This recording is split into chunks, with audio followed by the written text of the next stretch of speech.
Hi friend, welcome to my channel. আপনারা দেখছেন সম্পা blog. তো আজকে আমরা যাচ্ছি একটা জায়গায়। কোথায় যাচ্ছি সেটা বলবো না, অবশ্য তোমরা থাম্বনেল দেখে বুঝতেই পেরেছো আমরা কোথায় যাচ্ছি। তো চলো তোমাদের আমি ট্রেনে উঠেই বলবো যে আমি কোথায় যাচ্ছি। এই ওর বাবা বাইকটা বার করলো আর আমরা বাইকে করে যাব হাওড়ায়। হাওড়া স্টেশনে দেখো পৌঁছে গেছি। আর এখানে এসে সবাই যাত্রীরা বসেছে। হ্যাঁ, বসার পর টিকিট দেবে। এই দেখো গোলাটা যে মানে ঝুলছে যে দড়ির মতন, এটা আমাদের টিকিট। আর এই দেখো ট্রেন, আমাদের বগি যেতে চলে এসছে, আমরা ট্রেনে উঠে পড়েছি। এখানে 33 নম্বর আছে দেখি। এই তো আমার সিট। আমি ধারে বসে গেছি।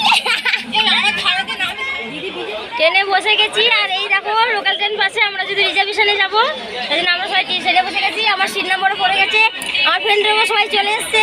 তো দেখা হচ্ছে রাম মন্দিরে গিয়ে। তত সুন্দর টাটা। আমরা ট্রেন থেকে নেমে পড়েছি। আমার গলাটা একটুই খারাপ, কারণ আমরা এতটাই চিল্লাচিল্লি করেছি জয় শ্রীরাম বলে বলে গলা খারাপ হয়ে গেছে, মানে বসে গেছে। তো তার জন্য কথাগুলো এইভাবে হচ্ছে। তো আমরা বাসে উঠে পড়েছি। ট্রেন থেকে নেমে ওখানে থেকে বাস পাওয়া যায়, বাসে উঠে পড়েছি। তো এই যে বাসগুলো এসছে, এই দেখো অনেকগুলো বাস। আমাদের গলায় যে টিকিটটা আছে, এই টিকিটের গলায় থাকলে কোনো বাসে আমাদের ভাড়া নেবে না, এমনি ফ্রিতেই আমরা যাতায়াত করতে পারবো, ঘোরাঘুরি করতে পারবো। ইউপি সরকার এটা অ্যাভেলেবেল করে দিয়েছে, মানে ফ্রি করে দিয়েছে রাম মন্দিরে যারা আসে তাদের জন্য, রাম ভক্তদের জন্য। এখানে এসেছিলাম থাকার জন্য, এসে দেখি এত ভিড়। বড় মশাই আমাদের নিয়ে চলে গেল আশ্রমে। আর এই দেখো এখানে চলে এসে দেখি হনুমান তো কিছুই বলে না, সারাক্ষণ চুপচাপ থাকে। খাওয়ার পেলে তো আরও খুশি। তো আমরা রেডি হয়ে বেরিয়ে গেছি রাম মন্দিরের উদ্দেশ্যে। এই দেখো গাড়িতেই আছি যেহেতু আমরা। তোমরা কেউ ফেসবুক থেকে দেখে থাকলে প্লিজ পেজটিকে ফলো করে লাইক করে পাশে থেকো। আর ইউটিউব থেকে কেউ দেখে থাকলে সাবস্ক্রাইব করে লাইক করে প্লিজ সব পাশে থেকো। আর ভিডিওটা স্কিপ না করে পুরোটাই দেখতে থাকো। তো তাই স্পিডটা একটু বাড়িয়ে দিয়েছি। তো রাম মন্দিরের উদ্দেশ্যে বেরিয়ে এসে মাথায় টিকা লাগিয়ে নিচ্ছি। তো আমার মেয়ে টিকা লাগাচ্ছে। আমরা এবার হনুমান মন্দিরে দর্শন করব, করে তবে রাম মন্দিরে আমরা হনুমান মন্দিরে চলে এসেছি। এরপরে রাম মন্দিরে যাবো। আমাকে দেখো সেলফিতে করছি। এই দেখো হনুমান মন্দিরে যাচ্ছি, এরপর রাম মন্দিরে যাবো। প্রচন্ড ভিড়, দেখে নাও।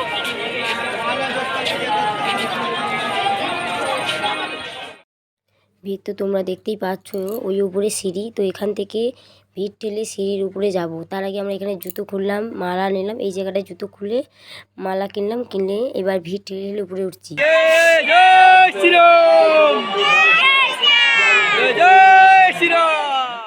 দেখো হনুমান মন্দিরে উঠছি সিঁড়ি দিয়ে। তো মানে পিছনে কত ভিড় দেখো, আর সামনে। আর এইখানে ফুলমালা দিয়ে আমরা কোনো রকম ঠেলে ঠুলে বেরিয়ে গেলাম, যেহেতু সামনে ঠাকুর দেখতে পারিনি। তো পিছন দিক দিয়ে ঘুরে গিয়ে হনুমান ঠাকুরের দর্শন করলাম। আমরা দর্শন করে নিলাম, তোমরাও দর্শন করে নাও আমাদের সাথে। হনুমান মন্দির থেকে বেরিয়ে এসে রাম মন্দিরে যাওয়ার পথে কত ঠাকুরের মূর্তি দেখতে পেলাম। এখানে দেখো রাধাকৃষ্ণকে সবাই দোলনায় দোলাচ্ছে। তো আমার মেয়েও চাইলো রাধাকৃষ্ণ দোলনায় দোলাতে। তো দেখো এই আমার মেয়ে, এখন আমার মেয়ে দেখো ওর বাবার সাথে রাধাকৃষ্ণকে দোলনায় দোলাচ্ছে। ও এগোচ্ছে পিছোচ্ছে, দেখে বুঝতে পারছো আমার মেয়ে কতটা খুশি। আমার মেয়ে তো প্রচণ্ড খুশি রাম মন্দিরে এসে, হাসি মুখটা দেখলেই বুঝতে পারবে ওর। যাই হোক রাম মন্দিরে মানে যাব, তার আগে দুল্লি করে নিলাম, আমরা দর্শনও করলাম অনেক কিছু। একটু আশীর্বাদ দিয়ে দিল গুরুদেব আমাদের সবাই মাথায়।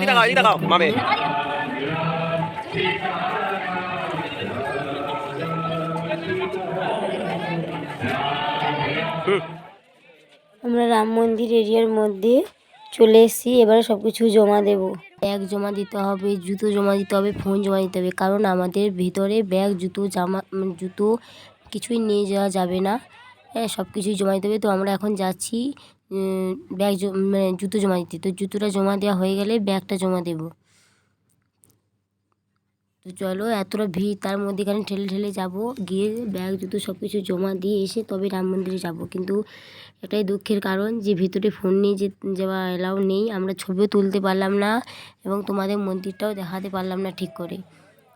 তো এখন আমরা জুতো রাখতে যাচ্ছি। তো জুতোটা রেখে তারপরে যাব ব্যাগের কাছে। এই যে জায়গাগুলো দেখছো, এই জায়গায় আমরা জুতো রেখেছি। তো এখানে আমরা সবাই জুতো রেখে দিয়ে তবেই আমরা বেরোবো। তো আমাদের রাম মন্দির দেখা দর্শন হয়ে গেছে। হয়ে আমরা জুতো জামা সব কিছু নিয়ে বেরিয়ে চলে এসেছি ব্যাগ ট্যাগ নিয়ে। তো যাওয়ার আগে তোমাদের আরেকবার ভালো করে ঘুরে ঘুরে দেখিয়ে দিচ্ছি। তো ভিডিও ঢুকতে পারিনি, কিন্তু বাইক থেকে যতটা পেতেছি ততটাই তোমাদের দেখাচ্ছি।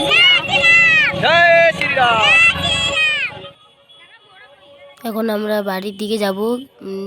বাড়ির দিকে বলতে আশ্রমে যাব, যেখানে ছিলাম ওখানে গিয়ে একটু ফ্রেশ ট্রেশ হয়ে আবার আমরা ঘুরতে বেরিয়ে পড়লাম। কারণ আমাদের রাতে যেহেতু রিটার্ন ট্রেন, তার আগে আমাদের পুরোটা দেখে কমপ্লিট করতে হবে। এটা লতা মঙ্গেশকরের যে স্মৃতিটা, সেইখানে এসেছি। আর এখানে দেখো হনুমানজিরও বড় ছবি দেওয়া।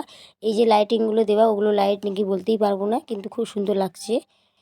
এখান থেকে বেরিয়ে আমরা সোজা চলে গেলাম গঙ্গার ঘাটে। এই দেখো গঙ্গার ঘাটে চলে এসেছি। তো আমরা এবার নৌকায় উঠবো, কারণ আমার মেয়ে খুবই এক্সাইটেড হয়ে যাচ্ছে নৌকায় ওঠার জন্য। তো নৌকায় উঠে পড়েছি। আর ও দেখো সাইডে বসতে চাইছে। তো দেখো কতটা আনন্দ নৌকায় বসে, বাবাকে খালি টাটা দিয়েই যাচ্ছে। তো নৌকায় আমরা দেখো ঘুরে নিলাম, ঘুরে এবার নেমে এসেছি। তো ওখানে 3 জনে 150 টাকায় নিল। আর এই দেখো কত ভিড়, সবাই প্রণাম করছে, স্নান করছে। এখানে আবার গঙ্গা আরতিও হয়, সন্ধ্যে 7টা থেকে শুরু হয় গঙ্গা আরতি। এখানেও কিছু সিনারি আছে, এখানেও মা মেয়ে মিলে গলায় হাত দিয়ে কিছু ফটো এবং ভিডিও বানিয়ে নিয়ে আমার মেয়ে গাড়িতে উঠতে চাইলো, তো ওকে একটু গাড়িতে উঠিয়ে ভিডিও বানিয়ে ছবি তুলে।